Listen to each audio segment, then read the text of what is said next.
नमस्कार। जय श्री राम। आज मैं आप लोगों के सामने एक छोटी सी कहानी लेकर आई हूँ। ज़िंदगी में आगे बढ़ते हुए कभी कभी हमको लगता है कि लोग हमारे ऊपर कीचड़ उछाल रहे हैं और वो कीचड़ उछालने वाले हमारे सबसे दुश्मन है।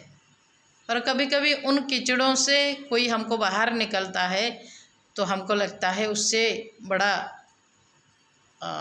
मित्र हमारा कोई नहीं है। लेकिन वास्तविक जीवन में ऐसा होता नहीं है। एक छोटी सी कहानी।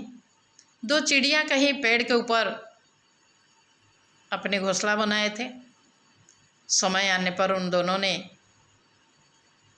जो माँ पक्षी थी, माँ चिड़िया थी, वो अंडा दी और उस अंडे की देखभाल दोनों माँ और पिता ये दोनों करने लगे।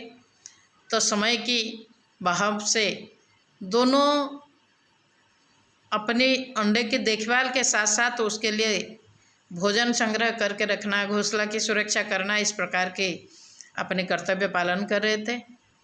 तो एक दिन ऐसा समय आया कि दोनों की जो कर्तव्य निष्ठा था, उसी कर्तव्य निष्ठा के कारण उस घोंसले में 4 पंछी, छोटे छोटे बच्चे निकले उस अंडे से। और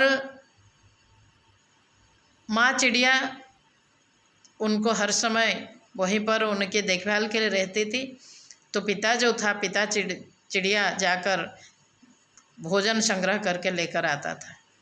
तो ऐसे ही धीरे धीरे पंछी, ये जो छोटे बच्चे थे, ये बड़े होने लगे। तो दोनों जो चिड़िया थे वो इकट्ठा भोजन संग्रह करने के लिए जाने लगे, क्योंकि बच्चे बड़े होते थे तो ज़्यादा भोजन की आवश्यकता होता था। तो इसी प्रकार से दोनों जाते थे भोजन लाने के लिए और बच्चों को सावधानी करते हुए जाते थे कि कदाचित आप लोग बाहर नहीं निकलना, ज़्यादा दूर नहीं उड़ना। धीरे धीरे वो जो बच्चे थे वो भी उड़ने लगे थे। लेकिन जब किसी कार्य के लिए हमको बाधा दिया जाता है, बारण किया जाता है, मना किया जाता है, तो उस समय हम क्या करते हैं ना, उस कार्य को करने के लिए हमारे मन में बहुत बड़ा एक उमंग जगता है। हम किसी की बात ना सुनते हुए उसी कार्य को करने में मन लगाते हैं। तो उसी प्रकार से दोनों, ये जो 4 बच्चे थे, ये धीरे धीरे उड़ने लगे। और फिर कभी थोड़ा दूर माँ पिताजी के आने से पहले अपने घोंसले में वापस आ जाते थे। इसलिए माँ पिताजी को पता ही नहीं चलता था कि ये दोनों कहाँ पर जा रहे हैं, क्या कर रहे हैं। तो ऐसे ही एक दिन माँ और पिताजी दोनों भोजन लेने के लिए निकल गए। तो इन बच्चों को सावधानी करते हुए गए कि बहुत ज़्यादा नहीं जाना, दूर नहीं जाना, बहुत ज़्यादा दूर नहीं जाना, इसी प्रकार से बताते हुए गए। लेकिन जो चिड़िया थे उनमें से जो 4 बच्चे थे, चारों में से कोई एक चिड़िया बहुत ज़्यादा चंचल था और उसको कुछ कर दिखाने की, यानी बहुत ज़्यादा उड़ने की, बहुत कुछ करने की उसके मन में एक आवेश था।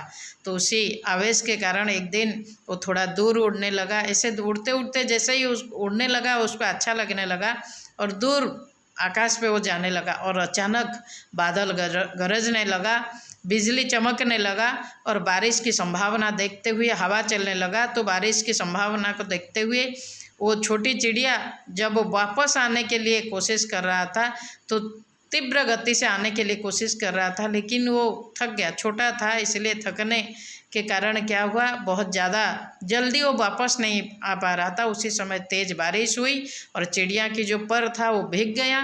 भीगने के कारण और हवा चलने के कारण, थकने के कारण, छोटे होने के कारण वो नीचे गिर गया। नीचे धप से गिरा, क्योंकि उसके जो पर थे वो खुल नहीं रहे थे बारिश के कारण।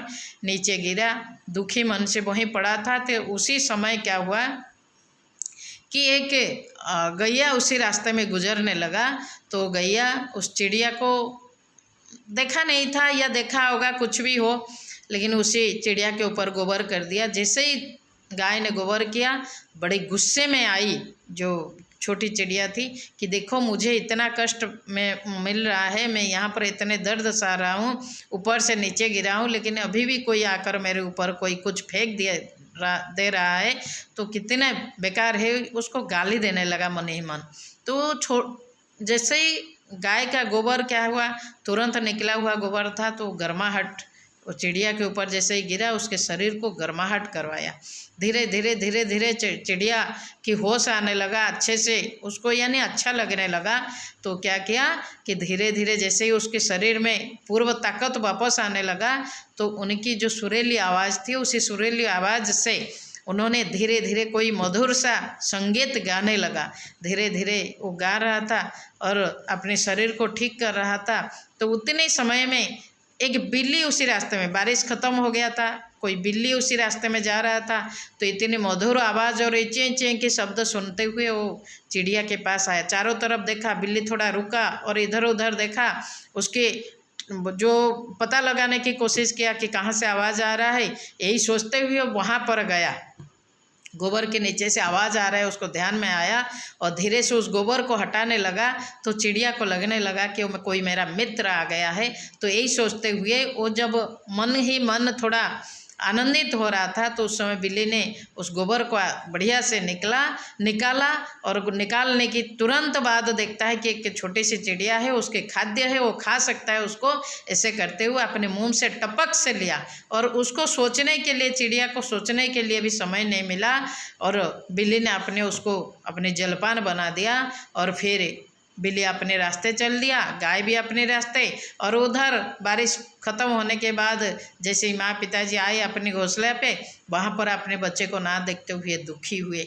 लेकिन देखो एक बात इससे हमको सीख मिलती है कि जो गाय था वो गोबर कर दिया, यानी कीचड़ हमारे ऊपर यानी चिड़िया के ऊपर डाला, तो चिड़िया को गर्माहट आने लगा, उसकी पूर्व ताकत वापस आने लगा, उसका शरीर में जो गर्माहट आया इस कारण से वो गीत गाने लगा। लेकिन वो स्थान काल पात्र विशेषता को भूल गया।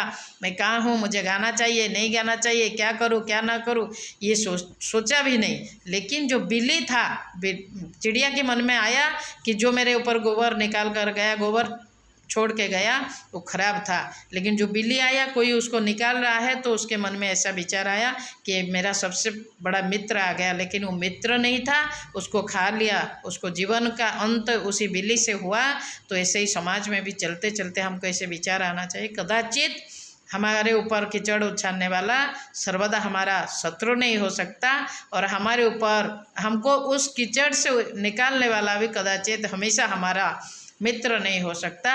तो इसलिए अपने आप को और बड़ों की बात को मानना चाहिए। जैसे वो छोटी बड़ी चिड़िया थी, उनको बता के अपनी माँ को गई थी, बच्चे को गई थी वो माँ चिड़िया कि कभी कदाचित ज़्यादा दूर नहीं जाना, आप छोटे हो। ये बात को अगर वो चिड़िया मान भी जाता, चलो उसकी कल्याण हो जाता, लेकिन उन बातों को उन्होंने नहीं माना तो अपनी जीवन को गंवाना पड़ा। इसलिए इस विचार को देखते हुए, हमको ध्यान करते रखते हुए, इस सारे चीज़ों को ध्यान में रखते हुए अगर हम आगे बढ़ेंगे तो अवश्य हम जीवन हमारा सरस और सुंदर होगा।